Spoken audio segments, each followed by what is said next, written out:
coming to you live once again with another live stream. Damn, that phlegm been out my chest. Yeah, family. I wanted to come to y'all family about this topic. I wanted to come to y'all about with Delores Tucker and talking about the whole entire, gangster rap thing and how it really was a big detriment towards our people, towards our culture, and how it had a lasting long effect on our people even to this very day. Hey, Straight Facts, and I'm actually want to go on to talk about Hey Jose Gomez, the sister, God rest her soul, Dolores Tucker. Hey, Straight Facts. Hey, Jose Gomez. I really want to talk about her today. Hey, Kid XOXO, the whole Tiger gangster rap thing, because I talked about this many times. Matter of fact, I'm gonna say a couple of times, and actually want to address it because it's something. Hey, JR Meadows, it needs to be addressed because I was checking out this one channel named Industry Hoax Reveal, where he goes in breaking down the whole Tupac situation.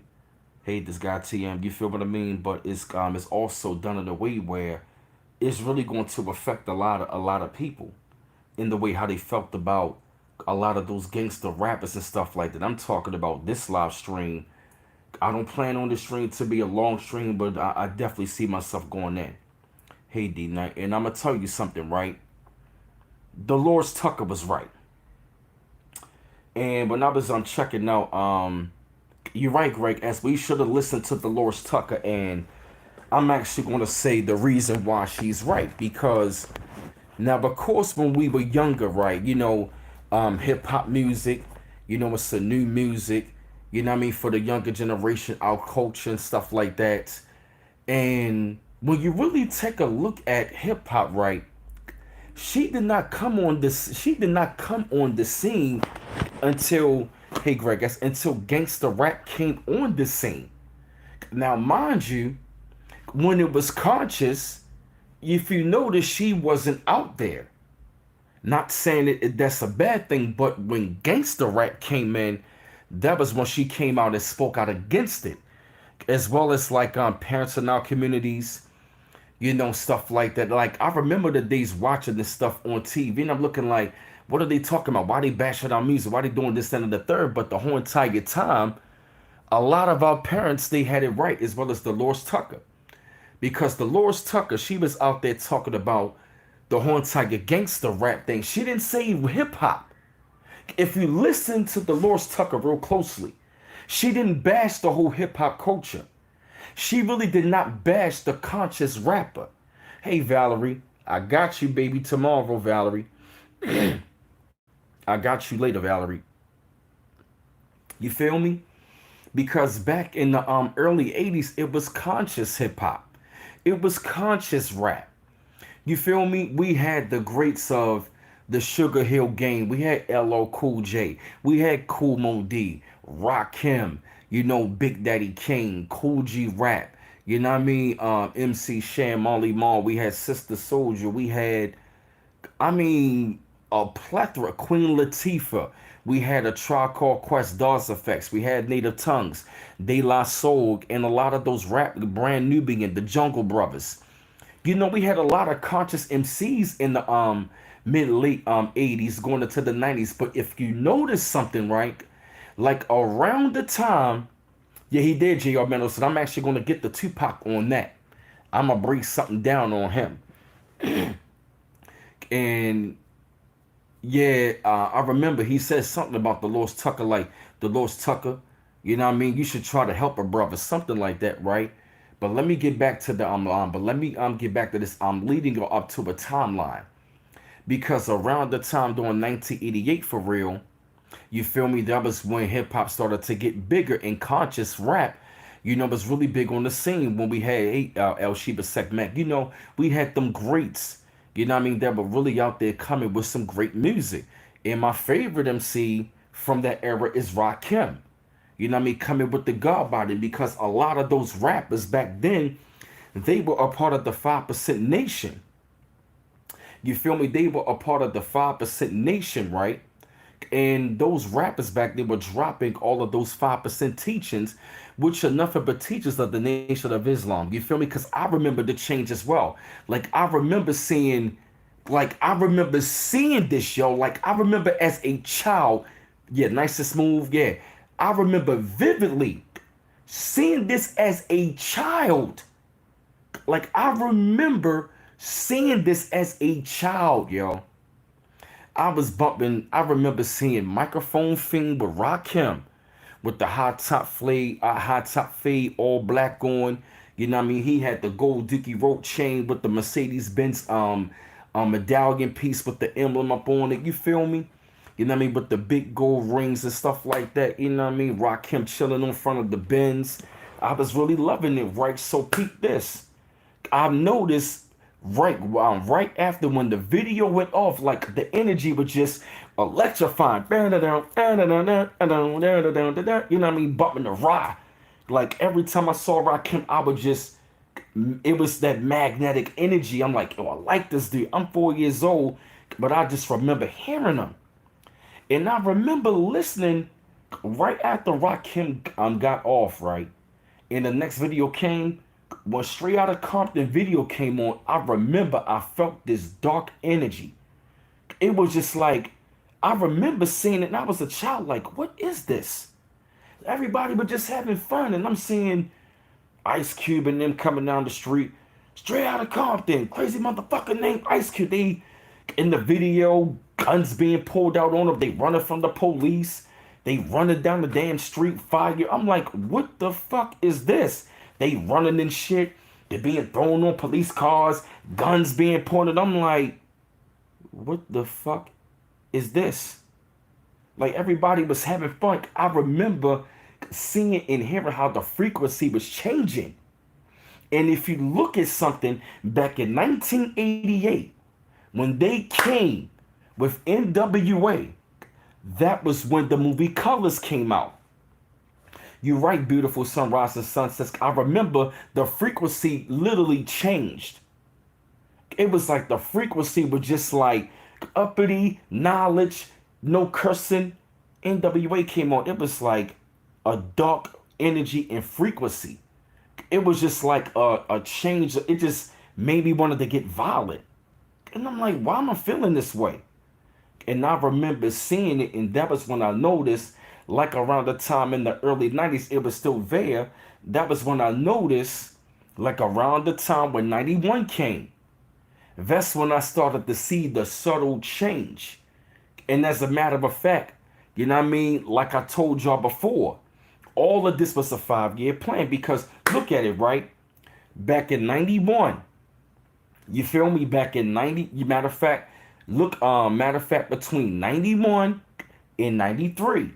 Matter of fact, between 1991 and 95, that was when the shift started to come about. And if you take a look, right, look at all of the movies like I told y'all before. On the West Coast, Boys in the Hood. On the East Coast, New Jack City. That's back in 91. What were they showing? The black on black crime, gang activity, drug activity. This is in 91. West Coast Boys in the Hood, East Coast, New Jack City. Well, but they showing us being crooks, these thugs and criminals, being gang members. Now, Boys in the Hood, they just showed them as regular kids, but they did show the gang activity. And then Tupac came out in 1991 with Tupacalypse Now. Now, peep this. In 92, a year later, he's in the movie Juice on the East Coast. And then on the West Coast, South Central comes out. What were they showing? Drugs, gangs, and killings. They started to show them pictures all the time. And if you look at that, they started to show the gangs in the late 80s. Then at the same time, do you think they really wanted to show that to us to prevent it? No, that was them advertising that to us. Glorifying that. Remember the time they were having those specials like on the news channels, they showing the gangs, how they got initiated. That was an advertisement. That was a advertising marketing campaign. Now, Because you notice they started to show drugs, gangs, killings. Yup. And then at the same time, fast forward to 93. Tupac comes out with Strictly for My Niggas. How do you go from being revolutionary, Brenda's got a baby, to now you get around? Strictly for My Niggas? Huh? Where did that go, Tupac? And then at the same time, look at 93. West Coast Menace to Society.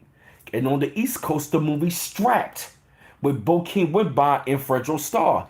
What were they showing us all the time? Drugs, guns, gangs, and killings. They were all up in the movie. They were showing in the movie how the cops was bringing the guns into the community and stuff like that, selling it to us and using our people, you know what I mean, pretty much put us in jail. Look at all of the movies that were being coming out between 88 all the way to like 1993, 94. Fast forward, Tupac comes with Thug Life the same year that, oh, look at 94. Pac comes out with Thug Life. Then he's in the movie Above the Rim playing that type of thug character. Then the 94 crime bill comes about. Look where I'm going with this. Do you think for 1 second that all of these things were just put there for a reason? No, they were lined up. They were part of the programming. They were all a part of the programming. What did those movies show? Death and destruction and dysfunction. Gangs, drugs, killings, and drug dealing. Death and dysfunction and destruction. What would Dr. Dre saying? Appetite for destruction. And then Snoop came out in 93 with Doggy Style. Then he comes up with the album Murder Was the Case That They Gave Me.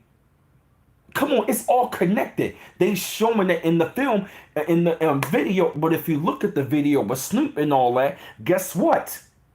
He showed how he sold his soul in Murder Was the Case That They Gave Me. Come on, now think about it. It was all strategy. You think for 1 second all of these things, come on now, yo, all of them rappers, yo, they were on the payroll. And Delores Tucker was out there fighting against it. Now, of course, see, when we was younger, we thinking, man, she bashing the music, man. You know what I mean? The older people, they don't understand us.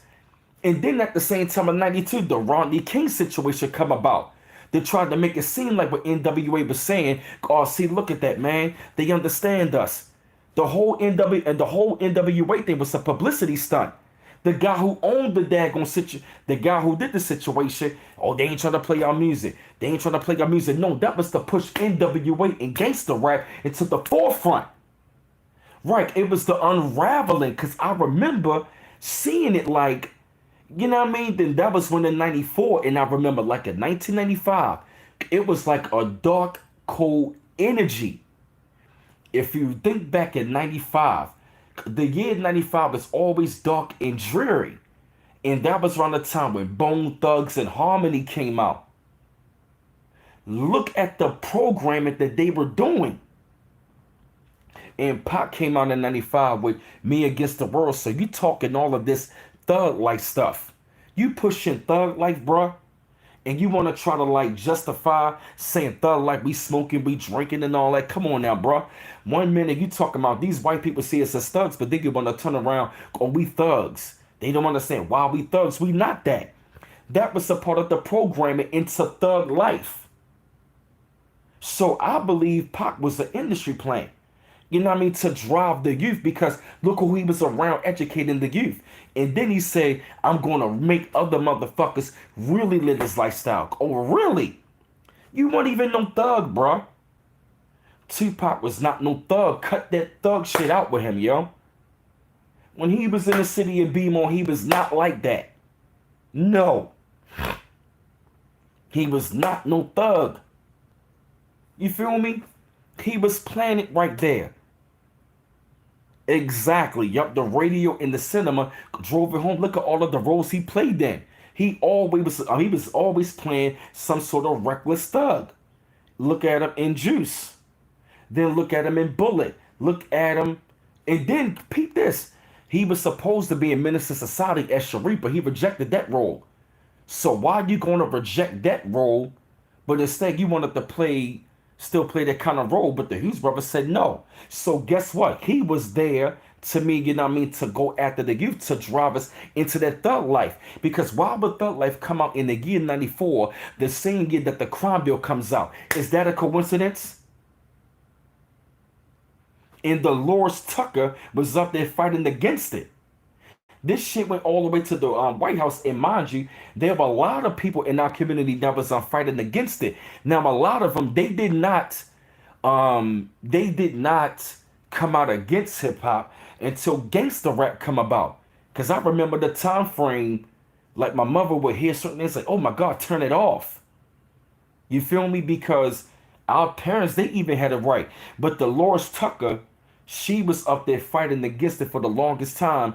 And a lot of our people gave them hell because I remember the time for hearing her, I couldn't stand her. So God rest her soul, I owe her an apology because they had the secret meeting to change hip hop. She knew something that we didn't know. And look at all of the destruction that came after. So what was Tupac really doing? You feel me? What was he really doing? What, you know what I mean? And I mean, look at Pac, look at Snoop, look at Dre. They started to come with all of that gangster shit. If you notice, like around the time of 91, you had Tupac. Then in 92, Dre with the Chronic. Snoop Dogg in 93 with Doggy Style. Pac was Strictly With My Niggas. Then Thug Life in 94. Then same year, 94, Murder Was the Case. The same year, the 94 Crime Bill comes about. Then in 95, Man Gets the World. Yup, they were only doing it for the money. Yup, exactly, Al Sheba Set Mecca. And I remember the time, like at 95, everybody started calling themselves thugs. They pants were sagging. They started to talk different, act different. Like it literally felt like it was a spell. When I think back on it, that was a spell. Because I remember seeing, it just seemed like everybody was bumping hip hop, loving, enjoying, partying until all of a sudden now, you go to the party, everybody mean mugging. They got their pants sagging. They ready to fight at the parties. Everybody wanted to be gangster. Everybody wanted to be tough. Everybody wanted to be killers. Everybody wanted, it was all programming. And what Dolores Tucker was trying to get us to see, she saw something that we didn't see. And that was a part of the destruction. If you look at Industry Hoax Reveal, he was breaking it down how, exactly right. Look at the drill music. You mean to tell me that these, think about it. You mean to tell me that these record companies all of a sudden now was against it? Now they advertising it? Come on. That was all a marketing strategy. That was a marketing strategy, you know what I mean, to really to go after the youth and to destroy them. Exactly right. You step with somebody's shoe, you can die, yeah? Exactly. All of that stuff. Hey, King Hazy, yeah, get them likes up, y'all. Like, I remember seeing it starting to change overnight. And, because on that channel, he had a video called Tricked in the Gangster Rap. And he was up there showing Dolores Tucker. When I looked at it, I said, yo, we were really tricked. And who were the ones they promoting out there all the time? They always promoting Dr. Dre. They was promoting Snoop. They were promoting Tupac. And guess what? They were all on death row. Is that a coincidence? Why would they have them too on death row records? Look at that. Death row. Look at what you putting out.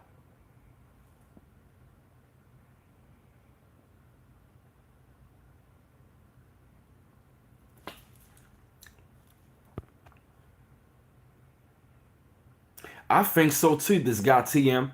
You think the drill rappers are fast because they literally rap about killings committed with immunity, right? That's what I'm saying. Exactly, white t-shirt everywhere, like prison. Yeah, like prison on the streets. Yes, I remember that. Like I remember I started to see everybody wanted to be called thugs. They started to glorify jail. A lot of stuff like that because when I saw Pac song Cradle to the Grave, he all up in the damn prison in the penitentiary making thugs out you niggas. What are you doing? So are you glorifying that Pac? So what are you really trying to portray with this damn thug life? It was like, when he went into that, I stopped really dealing with him. Because how are you going to talk about keep your head up, but then at the same time you talk about cradle to the grave? You know what I mean? You just went totally different. And he was pushing the program. If they saying it more and more and more than once, it's a part of the program. Yup. Thug life. Pac was on that payroll. He was a part of it. Yes, he was. Pac was a walking contradiction. He's a Gemini. And I also saw footage. He was on black and white floors and all that with black and white shoes. And it had the damn pyramid on it. The all-seeing eye. And the black and white floors that deal with the masonry and stuff like that. You feel me?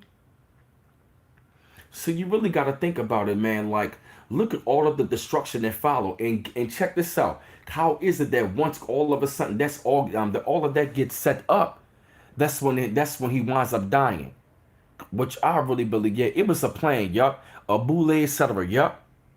Cause trust me, he had that dag, he was in the bathtub with that them gold drawers on, trust me.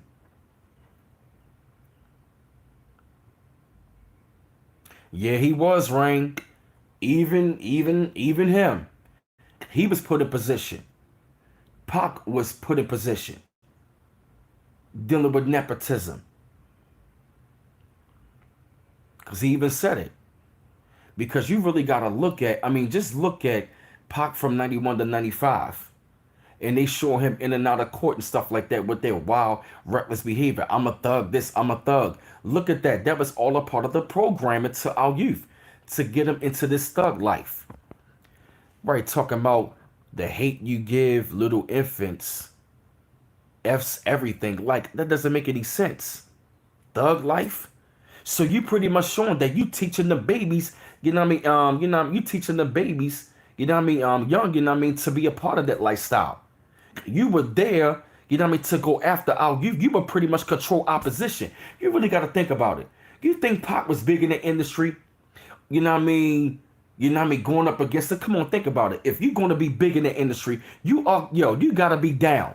So do you really think do you think Pac was a revolutionary in their industry? You think they're going to allow somebody like a Tupac in that industry to use their tools to be a revolutionary? No. No. No. No. He was not a revolutionary. When I look at it, revolutionaries don't act like that. You're a revolutionary, but you talking about thug life? How's that revolutionary? Like I told you, I think he was an industry plant to drive our youth. Why? Because he had a likable face. He was a hell of an actor. Exactly right. The Tupac hoax. Yup, think you see no B1. Yeah, it was called the Tupac hoax. But he changed to the industry hoax. And I'm telling you, he goes in on this. And we add it up, it makes sense. Exactly. Yo, he was born into it. Yes, he was. Revolutionaries don't move like that. Always on camera, wild and reckless, always in the tabloids. No, that is not a revolutionary. And the court, you know what I mean? Of course, they used the Black Panther thing, Afeni, Shakur, yada, yada, yada. But guess what? A lot of them people in the Panthers, they were agents. So you got to look at that differently. You feel me? And so, like I said, when I look at all of these things were a part of the plan and according to the plan. Yes, it was all a part of the plan because you got to think about it. Around that time frame, we had people like, Arrested Development, De La Soul. You had Native Tongues, A Tribe Called Quest. You had a lot of that's right, the 313 Pac mother was a feminist. Yup, and damn, I'm about to say, damn. You see what I'm saying, Rain? How was that a revolutionary? Revolutionaries don't act like that. They low-key quiet, not always in the tabloids, you know what I mean? Not always in and out of court. No. Revolutionaries want to be quiet. They want to move in silence. They not always like that. Come on.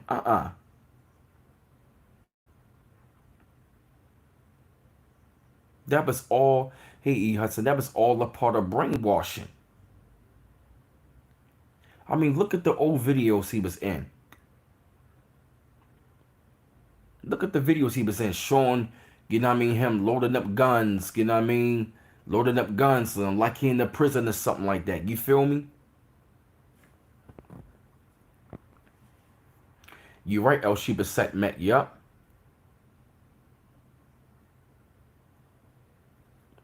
Mm-hmm. Yeah, we had rappers like J. Rue the Damager, Gangsta. We had them rappers back then, them groups. Yeah, he was. Right, that's what I'm saying. So you gotta look at it. That man was not a revolutionary at all. He wasn't. Revolutionaries don't move like that, don't act like that, wild and reckless, spitting in the camera. No. Why would they put him out there like that? You know what I mean? Think about it. You gotta think. Anybody that is in the big time media like that, they already control opposition. Because revolutionaries don't roll that way. No. So when I look at all of that stuff that they were promoting nothing but destruction. And it all started with Dr. Drake. I mean, even look at NWA. And even when it came down to Cube, he was a part of a group called Crew in Action, which was called CIA. That's right. Yeah, he was used, you know what I mean, as a distraction. Big time. Yup, and the frequencies were controlled. Look at all of the music that they were pumping like around that time in the early 90s. It was nothing but gangster rap all the time. They were playing Snoop all the time. You know what I mean? Like they were playing Snoop all the time, Dr. Dre all the time. You feel me? The change really began to start like in 92 with Dr. Dre with the Chronic. They came with the Chronic and stuff, then they came with Doggy Style the next year. Then Thug Life comes out the next, and then you got Bone Thugs and Harmony the next year. Then it was like by the time 96 came, everybody was thugged out. Everybody was a fucking thug. We thugged out. We thugged this. We thugged this. We thugged this. We thugged out. We thugs. Niggas coming home glorifying. Yeah, you ain't been to jail. You ain't real. What? So I'm looking like, yo, what is going on? And now when I think back on it, that's what the Lord's Tucker was fighting against. Against these negative messages. They were feeding these negative messages, but of course, they were our favorite artists. They were likable and it had a nice tune. You feel me? We weren't listening to it. We weren't really listening to none of that stuff like that. You feel me? If we were skimming through it. Because even Pac even said, like, you gotta, don't just bob your head, listen to what they saying. Because a lot of the things I'm talking about, they were actually there, you know what I'm saying, pretty much putting it right in our face.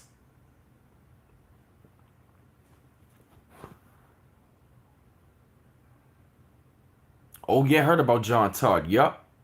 Thank you, Street Facts. Yup, John Todd. Yup. See what they would do with Pac was it's like you gotta look at it. He was a Gemini duality.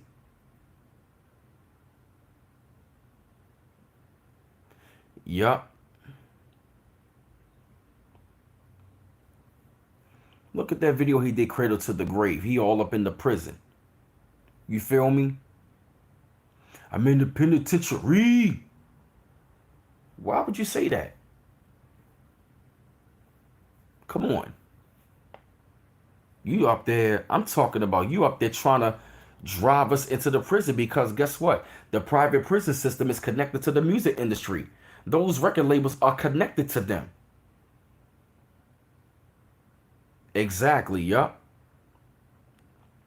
I'm not gonna say rap music, but gangster rap.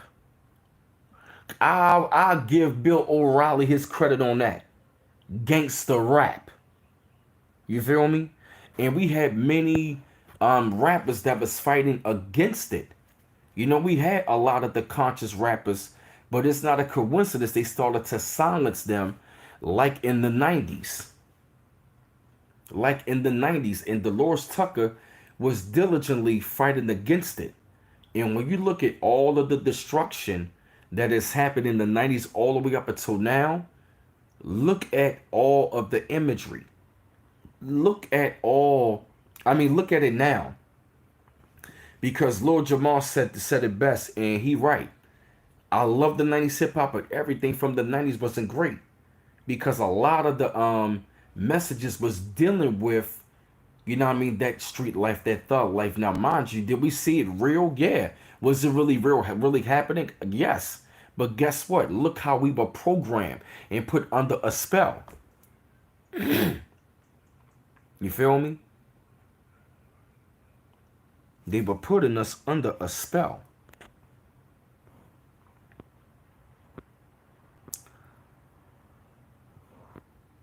Mm-hmm. They were putting us under a spell. Yup. Think about it.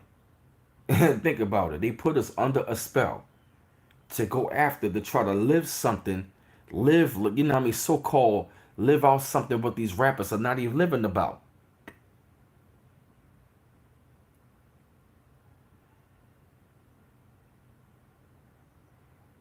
Right, exactly. Glorifying, yep, glamorizing the ghetto, glorifying it. You feel me?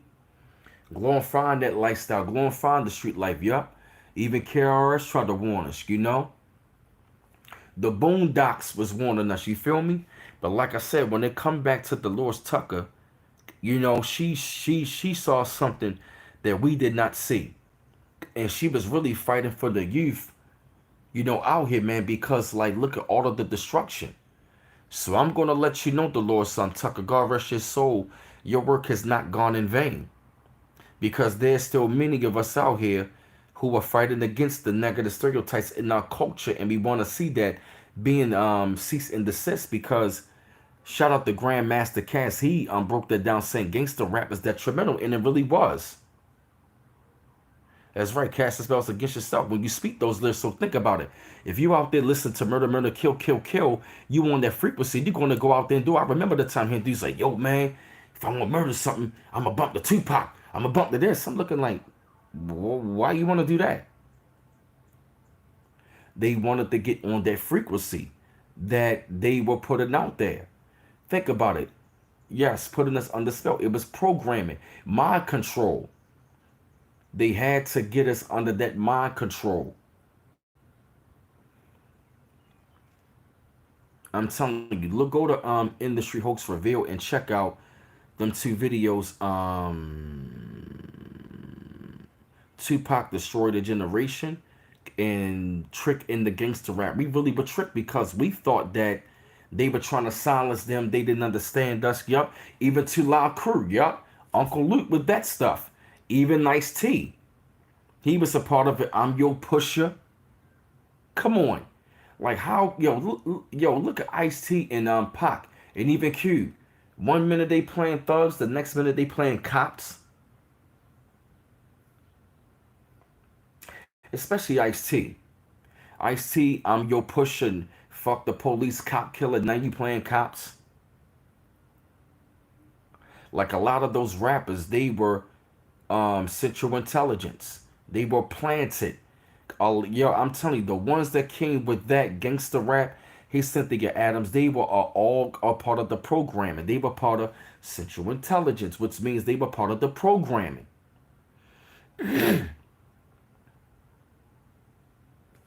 Yup, they were agents. Yup, they did that to Too Short, but he fell back from that. Yep, but that was when the gangster rap, they started to like really cuss on a lot of the records, and that's when I remember the time frame. Those records were so disrespectful to women. Like I remember the time frame, like coming up, you called the woman a bitch, you got checked for that. Right after Stupid Them came out, bitches ain't shit but hoes and tricks.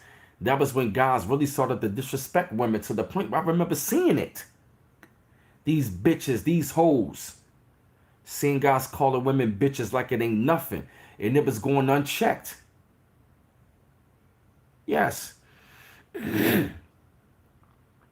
Think about it. Look at all of that. All of that was strategic. The crack era, gangster rap, those black movies, and that crime bill. First it was the crack era, then came gangster rap, and then came that damn crime bill. It was all strategy. And Dolores Tucker, we owe you an apology because you were warning us what this gangster rap is going to do. Was it was going to cause nothing but destruction on our youth, and get us hearing those kind of messages of death, hearing death messages. Yup, even Eminem as well. Yup, he's an industry plant. If you look at it, Dr. Dre was very destructive. Tupac was destructive, as well as Dr. Dre. Then came Snoop, who was destructive. Look at his music. Then came Eminem. Blue and yellow, purple pills. Really? Oh yeah, Crazy Bone did talk about the Rat Private and Prison Industrial Deal conspiracy. Oh yeah, quite a few of them know. So they had to attack us. Oh yeah, yes he did.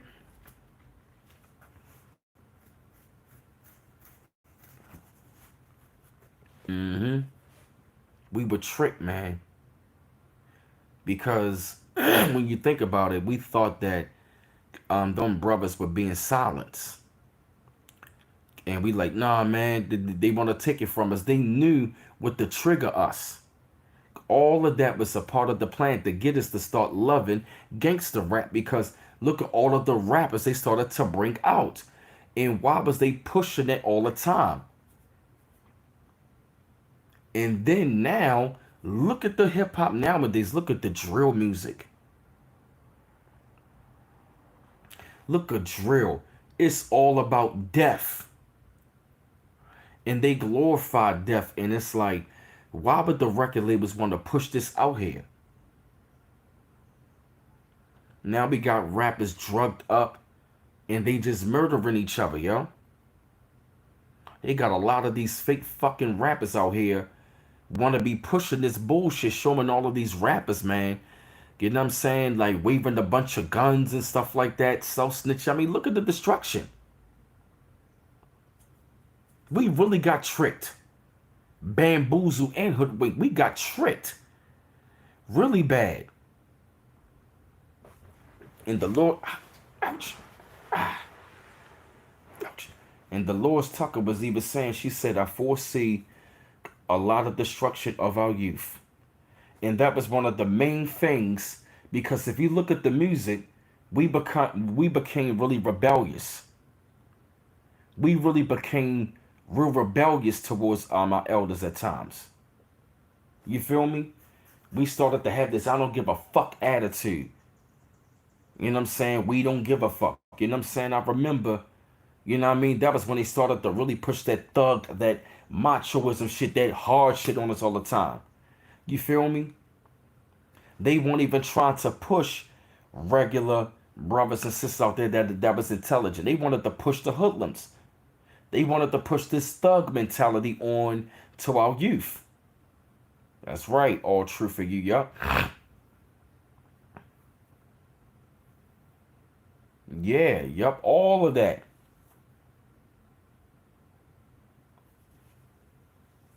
Yup. We had quite a few of them.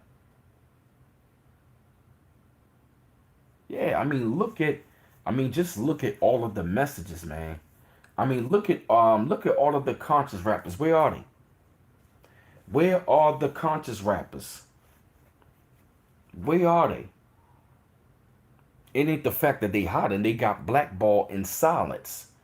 Why do you think? Why do you think Rakim and Big Daddy Kane? They was kind of like on the low in the '90s. They pushed them brothers to the back and brought forth a whole new generation. And what they were doing, they were bringing in a new crop, bringing a new breed and a new crop of rappers.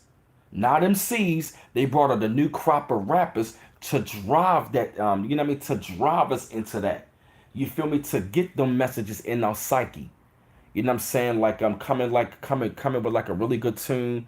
The music is bouncing and all that nice hook, but we hearing things about drinking liquor in 40s, bitches and hoes, kill a nigga this, kill a nigga that, to the point where I didn't even want to listen to it. Even me as a real true hip hop head, I never liked gangster rap. Why? Cause who wants to hear nigga this, nigga that, kill, kill, kill every day? I don't want to hear that shit. I don't want to hear that.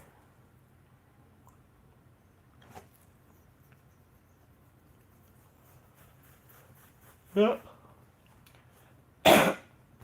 Mm-hmm. Yep, those rappers were paid on the payroll to destroy and bring destruction. A program for destruction. Look at NWA song Appetite for Destruction. Niggas with attitudes. Niggas with attitudes. Look at the name. NWA. Niggas for life. So what are you really trying to promote to us? That we, you know what I mean, we going to be niggas for life? Rakim was calling us gods. Oh yeah, this guy Tim. Yup, Tim Dog. He was gunning for NWA. Yup. Thank you so much for bringing up Tim Dog. Thank you. Now, no disrespect to Compton, but he was going after NWA. You want to know why? Because he saw what was going on. Yeah, he was gunning for NWA. He knew. Yup. That's why the song Self Destruction came out. We were headed for self destruction. So all of them conscious MCs were seeing the change of what was happening. Yup, Tim Dog saw it. And even a lot of the early conscious rappers, they saw it. They, you know what I mean? Like De La Soul said, they came out in response to gangster rap. Arrested Development, DOS Effects, A Tribe Called Quest, even Nas, you know what I'm saying, when he was out there. Common when he was out there real big. You know, AZ, cats like The Roots. Like if you listen to like a lot of the conscious rappers' records, they was out there sending shots at them.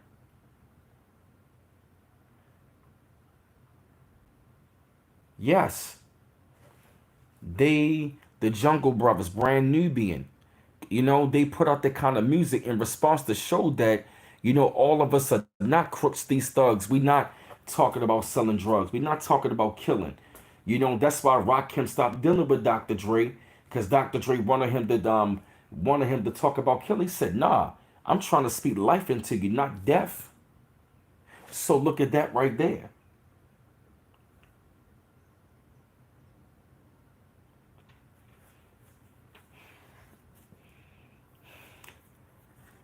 I mean, look at that. Damn, Delores Tucker. That's right. Yep. Y'all can put the links up to the chat. My Instagram is bmiles8428, and my email address brandonmiles410 at yahoo.com. And the links to the PayPal and the Cash App is going to be in the chat as well. Yeah, that's right. That's right. When you look at it, it was very strategic in how they did it. They were very strategic. Because I remember seeing the change. I started seeing the change like around like 93. I started seeing the change like around 93. I remember seeing it. I remember feeling it.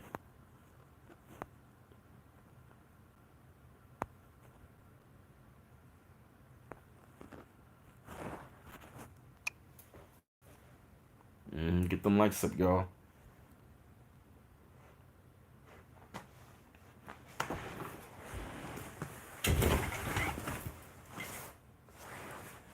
Thought I seen something. That's why I was like, what the hell? This shit is real. It's real, yo. With that whole dad going, gangster rap and stuff like that. But I started this gangster shit. Come on, man. You're not even no damn gangster. You feel me? So what are you trying to promote to our youth? Are you know what I mean? Oh, here's another thing that really killed me. Trap music. Before drill, it was trap music. Why would they bring T.I. and Jeezy and Gucci Mane out? And these are some of the top rappers they promote with trap music. And T.I. got a trap museum. And I remember the time frame. Yup, that was the second. Matter of fact, the first phase of gangster rap program, it came in the 90s with Pac, Dre, you know what I'm saying? But like I'm Dre, Pac, Snoop and them, and a lot of all them other rappers. And then the second wave came with the trap music down south.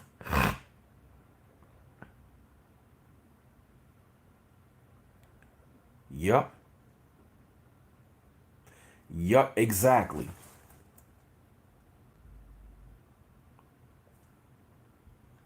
Yup. Jeezy telling now they up there talking about trap. You know what I mean? You know what I'm saying? We in the trap. I'm trapping. Then all of a sudden I started hearing guys, yo, I'm out in the trap. Yo, I'm trapping, yo. I'm out here trapping. Yo, I'm out here trapping right now. Y'all gotta get this money. And then that's when they came with trap music. Then they started to promote the Gucci Manes in the world, Jeezy, telling not children trap or die, but your son go to fucking college. Exactly right. Yep, I just said that. Yep. T.I. got a trap museum. What's up, Rushy Helms? Come on now, yo. It really don't even make any sense. Like, what are you doing? This is the culture. So you're promoting the culture of death. The music now, it is a deaf culture music that is being controlled by people who don't look like us. Oh, thank you, Darlene, for your support. Mm, exactly. Yup. That's what they did. Yup. That's what they did. Oh yeah, Rock Nation. Yeah, the lady who heads it is an agent. And yeah, yo. I mean, just look at. I mean, if you look at all the look at like the messaging, man. It went from like being a really great sound in the culture of dropping knowledge on our people to all of a sudden now. Oh, of course they got the lie glitching. I'm speaking truth. Yeah, remember that? South 8044. Exactly, yup. Like I remember the time frame seeing people just glorifying. I'm looking at them like, what are you talking about? Like everybody started to pick up this mentality. They want to be this thug. They wanted to be hard to the core. And look, they got tricked and they got programmed. You feel me? They got tricked and guess what? And they got led right into their destruction. They got led right into their destruction and they led themselves. So they was being guided by people in that industry, you know what I mean, to literally, you know what I'm saying, program that shit in our mind. Because think about it. If you say something the 7 times, you know what I mean, the more you say you repeat it, you're going to believe it. So you got to look at all of the images. Thug life, kill a nigga this, kill a nigga that, this, that, and the third. Yes. Hey, EJ McCoy, yes. Then now you got a whole generation of thugs and killers and dope dealers. Now they want to be trappers. Yup. Yup, they brought that shit, you know what I mean? Even with the G Unit era, you feel me? Because like I said, when G Unit them came out, that was when the trap era came out.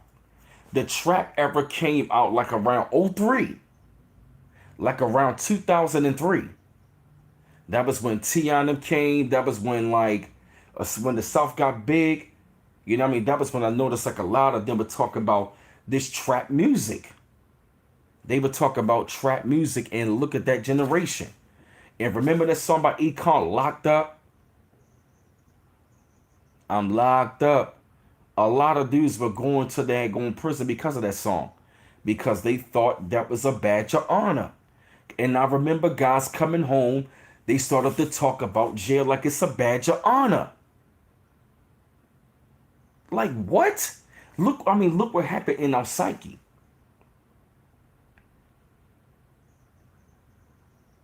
And they were the same people that brought in guns and drugs. They all worked together.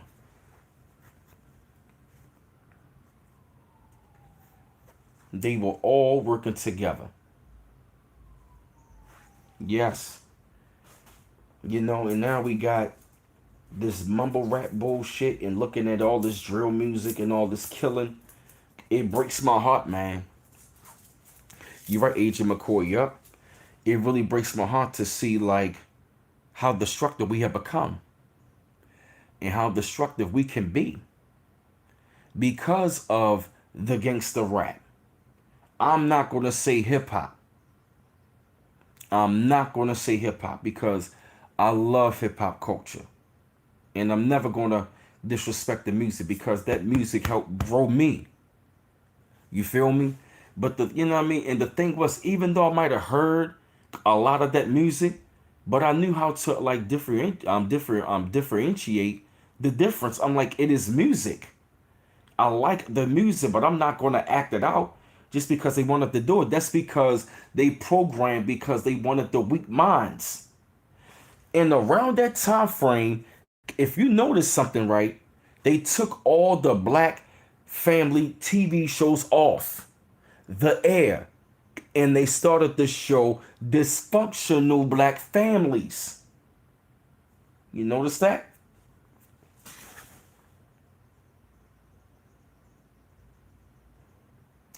They took off the Cosbys and then look at Boys in the Hood. Single motherhood, broken families. You feel me? Look at that. That's right, Agent McCoy. Yup, we knew it was only entertainment. Yup.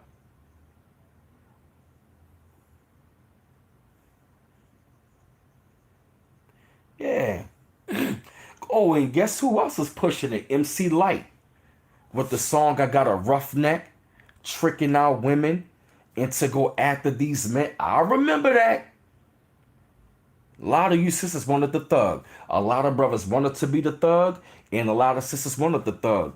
MC Light came with the roughneck, showing them kind of guys in the street. I want the guy with the goals with the tattoos, the guy that's ready to go out. You feel me? It was programming. Yup, roughneck. Remember that? This guy TMU on point. I'm telling you, roughneck. And what were they showing? Guys that were thugs, the rough dudes. They were glamorizing and glorifying all of that stuff.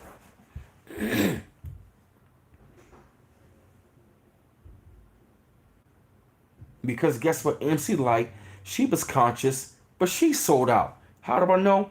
On an album cover in the late 90s, she was like this. Yeah, you right. Yup.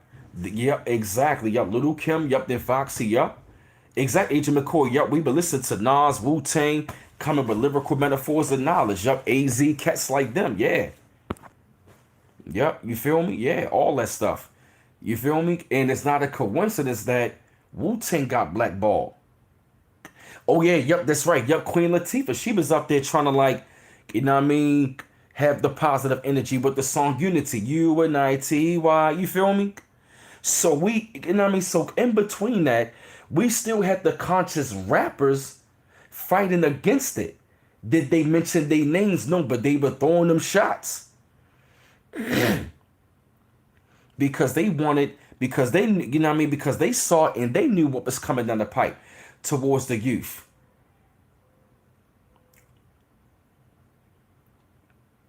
I ain't gonna lie, Q was even talking consciousness early in his career when he was rolling with Dr. Khalid Abdul Muhammad till he melted on him. You feel me? It's that real. Oh yeah. Wu Tang, that's my boys. Wu Tang, that's my heart. That's my heart. Yeah, we had that.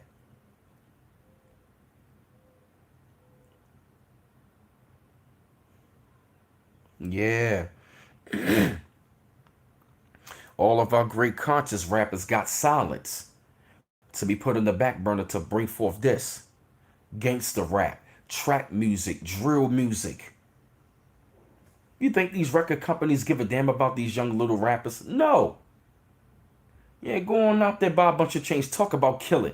They paid those rappers. No, you're not going to come over here and start talking, I'm the devil, or you going to take the land back. No. You think they going to let somebody like me on a record label? No. Because I'll fry their ass. I don't even want to go on their damn labels. Fuck the majors. I'll tear your asses up. Y'all don't want it but be Miles, but I'll leave that another time. But Delores Tucker was right, man. Cause I remember, man, during those periods, I remember seeing the change. And the only way it's going to change is if it's going to have to be real serious people inside of the culture that's going to bring the music and make change, and I'm one of them.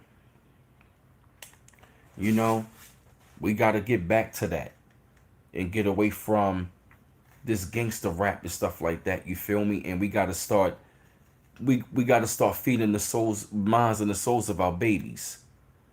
Cause for the last, pretty much, man, the last 30 years, they've been pretty much the last 30 years they've been programming us.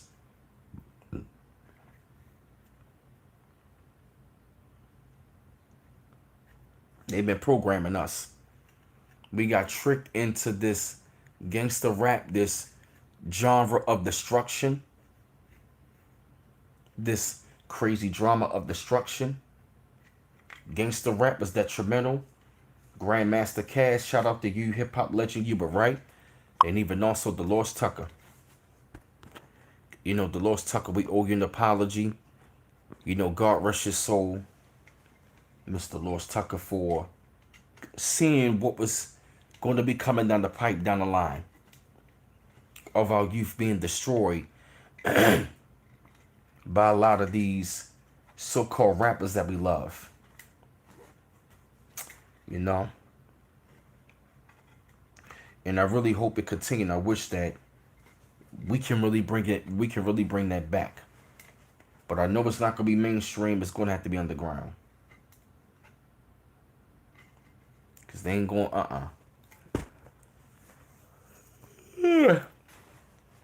You feel me? So yeah, family, I'm gonna leave it off right here for a little while because I'm gonna go ahead and give you some neat. Stomach is growling. And like I said though, man, I'm actually gonna come. I'll probably make this like a 3-part series. We don't talk about it some more, break it down. Thank you, Frank Baldwin. I appreciate everybody. Y'all get them likes, so family. Like I said, y'all can um hit me on Instagram at bmiles8428, bmiles8428, email address brandonmiles410 at yahoo.com. Yeah, they did. Goody Mom did keep it real. And Outcast, Brandon Miles L, Facebook, to donate if you would like to. You don't have to. The Cash App is $bmiles8, and the PayPal is www.paypal.me/bmiles84.